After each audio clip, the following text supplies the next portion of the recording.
اللہ تبارک و تعالیٰ نے ان لوگوں کو جب اقتدار دیا، وہ کون لوگ تھے؟ سیدنا صدیق اکبر، حضرت فاروق اعظم، سیدنا عثمان غنی، حضرت مولا علی رضوان اللہ تعالیٰ علیہم اجمعین۔ اللہ نے جب ان لوگوں کو اقتدار دیا زمین کے اندر، اللہ تبارک و تعالیٰ نے انہیں نبی پاک علیہ الصلاۃ والسلام کی نیابت کے لیے چنا، تو ان لوگوں نے یہ انقلاب برپا کیا، نمازیں عام ہو گئیں، شوق سے لوگ صدقات و خیرات دینے لگے، بھلائی عام ہوئی، برائی کا کلا کما کیا گیا۔ ہمارے ہاں بھی لوگ احتساب کی باتیں کرتے ہیں، ہمارے ہاں بھی لوگ کہتے ہیں کہ میں رشوت خوری کو، کرپشن کو، ناجائز چیزوں کو ہمیشہ کے لیے جڑ سے اکھیڑ پھینٹوں گا۔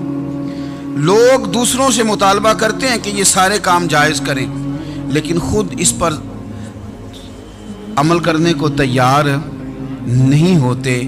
یاد رکھ لیں کہ یہ جو احتساب ہے یہ انسان کی اپنی ذات سے شروع ہوتا ہے۔ آپ جب نظام احتساب دنیا کے اندر مستحکم کرنا چاہتے ہیں تو اس میں پھر آپ کو اپنی ذات کو سامنے پیش کرنا پڑے گا۔ آج ہم بات کرنے جا رہے ہیں سیدنا فاروق اعظم رضی اللہ تعالیٰ عنہ۔ تو جناب عمر فاروق رضی اللہ تعالیٰ عنہ کا جو نظام احتساب ہے، انہوں نے اس کو گھر سے شروع کیا تھا، اپنے آپ سے اس کا آغاز فرمایا تھا۔ ہمارے ہاں یہ ہوتا ہے کہ جس بندے کے اکاؤنٹ میں اچھے خاصے پیسے ہیں، وہ بل جمع کرانے جائے تو اسے لائن میں نہیں لگنا پڑتا، مینیجر صاحب اسے آگے بلا لیتے، تو وہ بعد میں کیا کہہ رہا ہوتا ہے؟ کہتا دیکھو اللہ نے کتنی عزت دی ہے، مجھے لائن میں نہیں لگنا پڑا۔ بھائی لائن میں لگنا تو آپ کا یہ تھا کہ آپ سمجھتے کہ سارے مسلمان ہیں، مومنین ہیں، برابر ہیں، تو میں کسی کو تکلیف میں مبتلا نہ کروں۔ جب آپ آگے چلے گئے تھے تو آپ نے بہت سارے لوگوں کا حق مارا تھا، وہ لائن میں جو لگے ہوئے تھے ان کا وقت لمبا ہو گیا تھا۔ آپ نے تو اپنے آپ کو احتساب کے لیے پیش ہی نہیں کیا، بلکہ آپ نے کہہ دیا کہ جناب میرا تو رتبہ اعلیٰ ہے، لہذا یہ میرا حق بنتا تھا، مجھے تو استحکام ملنا چاہیے تھا۔ یہاں بہت سارے لوگوں نے اپنے حق میں چیزوں کو اور رنگ میں پیش کیا۔ سیدنا فاروق اعظم رضی اللہ تعالیٰ عنہ نے اس نظام احتساب کو اپنے گھر سے شروع فرمایا۔ حضرت عمر فاروق رضی اللہ تعالیٰ عنہ اپنے بچوں سے فرمایا کرتے تھے کہ جب میں حکم لوگوں کو کروں گا نا، اپنی رعایا کو، مسلمانوں کو میں کوئی حکم دوں گا تو تمہیں پہلے اس پر عمل کرنا پڑے گا۔ آپ فرمایا کرتے تھے یاد رکھنا لوگ تمہیں اس طرح دیکھیں گے، لوگ اس طرح تمہیں دیکھیں گے جس طرح گوشت کھانے والا پرندہ گوشت کو دیکھا کرتا ہے۔ چیل گوشت کھاتی ہے تو کیا کبھی اس کو پیغام بھیجنا پڑا ہے کہ تو آجا یہاں گائے مر گئی ہے، بھینس مر گئی ہے؟ خود بخود اس کی نظر ہوتی ہے، وہ پہنچ جاتی ہے۔ جناب عمر فرمانے لگے میرے گھر والوں، میرے بیٹوں، میری بیٹیوں، میری اہلیہ، لوگ تمہیں اس طرح دیکھیں گے جس طرح گوشت کھانے والے پرندے دیکھتے ہیں، لہذا میں جب کسی کو عمل کروں تو پہلے تمہیں اس پر عمل کرنا پڑے گا جب میں کسی کو حکم دوں۔ آپ فرمانے لگے یاد رکھنا اگر تم نے میرا حکم نہ مانا تو غیروں نے حکم نہ مانا تو انہیں ایک سزا ملے گی، اور اگر میرے گھر والوں نے نہ مانا تو ڈبل سزا ملے گی، تم پر ڈبل سختی کی جائے گی کہ تم نے میری بات کیوں نہیں مانی۔ یہ نظام احتساب ہے۔ ہم نہ دوسروں کے بچوں کا گلا کاٹ کے اپنے بچوں کی خوشیاں لینا چاہتے ہیں، ہم چاہتے ہیں کہ دوسروں کے بچوں کے حصوں کا مال میرے گھر میں آ جائے، آ جاتا ہے۔ کچھ لوگوں کی سیاست چل جاتی ہے، کچھ لوگوں کا فریب اور فراڈ کام کر جاتا ہے، لیکن وہ گھر روشن نہیں ہوتے۔ ان گھروں میں پیسہ ہوتا ہے پر قرار رخصت ہو جاتا ہے، ان گھروں میں آسانیاں اور وسعتیں تو آ جاتی ہیں لیکن ایک دوسرے کا احترام ختم ہو جاتا ہے۔ سیدنا فاروق اعظم رضی اللہ تعالیٰ عنہ کا یہ طریقہ تھا کہ وہ اپنے بچوں پر سختی کرتے۔ آپ ہمارے ملک میں یہ نظام ہے، موجودہ حکمران ہو یا ان سے پچھلے، بچے سب کے ملک سے باہر رہتے ہیں، یہاں رہتے ہیں تو محلات میں، باہر جاتے ہیں تو بڑی بڑی آسائشوں میں۔ ان کے بچوں کے لیے قانون بھی الگ سے ہیں، قاعدے بھی الگ سے ہیں، اور ہمارے ملک کے اندر تو ایک باقاعدہ پروٹوکول کا سسٹم ہے، اس سسٹم سے گزر کر بڑے بڑے لوگ چلنا پسند کرتے ہیں۔ ہمارے زمانے میں بھی کچھ چیزیں سرکاری ہوتی ہیں خالص، لیکن عجیب نظام ہے نا، ہر چیز کا کرایہ بڑھ جاتا ہے، سرکاری دکان کا نہیں بڑھتا۔ باقی دکانیں 5-6 سال کے لیے ملتی ہیں، سرکاری دکان پہ آپ قبضہ کرنا چاہیں تو پورے 100 سال کے لیے مل جاتی ہے، چونکہ یہ عام عوام کی پراپرٹی ہے تو اس کے ساتھ جو مرضی کو سلوک کرے۔ ایک سرکاری چراگاہ تھی جس کے اندر جانور چرا کرتے تھے، ہمارے ہاں بھی پنجاب میں کچھ جگہیں ہوتی ہیں تو ہم لوگ کہتے ہیں شام لاٹ ہے۔ سرکاری چراگاہ میں جانور چرا کرتے تھے۔ حضرت عمر فاروق رضی اللہ تعالیٰ عنہ کے صاحبزادے سیدنا عبداللہ ابن عمر رضی اللہ تعالیٰ عنہ نے بھی ایک اونٹ خرید لیا، تو سب لوگوں کے جانور سرکاری چراگاہ میں چرتے تھے، آپ نے بھی اپنا جانور وہاں چرنے کے لیے کھانے پینے کے لیے چھوڑ دیا۔ وہ جب اونٹ آیا تو پتلا تھا، کچھ دنوں کے بعد وہ فربا ہو گیا، طاقتور ہو گیا، موٹا تازہ ہو گیا۔ حضرت سیدنا عبداللہ ابن عمر رضی اللہ تعالیٰ عنہ نے بیچا تو وہ ڈبل قیمت سے بھی زیادہ کا بکا، کیونکہ پہلے دبلا پتلا تھا، اب موٹا تازہ فربا ہو گیا۔ حضرت سیدنا فاروق اعظم رضی اللہ تعالیٰ عنہ کو پتہ چلا تو بلایا، فرمایا پتر اونٹ بیچ دیا ہے؟ ابا جی بیچ دیا ہے۔